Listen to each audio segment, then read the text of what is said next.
আসসালামু আলাইকুম। চলে এসেছে আরও একটা রেসিপি নিয়ে। আজকে আমি করব কামরাঙা মাখা রেসিপি। তার জন্য এখানে দুটো বড় বড় কামরাঙা নিয়ে নিয়েছি, একটা লেবু নিয়েছি, লবণ, দুটো কাঁচা লঙ্কা, ধনিয়া পাতা কুচি করে নিয়েছি আর একটু চিনি নিয়েছি।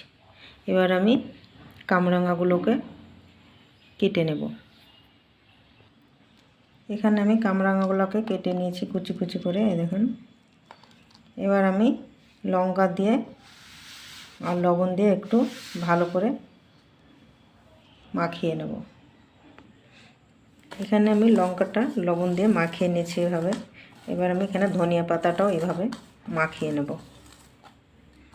এখানে চিনিটা নিয়েছি, চিনিটাও আমি এখানে মাখিয়ে নেব একসঙ্গে ভালো করে। এখানে আমি একসঙ্গে মাখিয়ে নেব। এখানে এটা মাখানো হয়ে গেছে।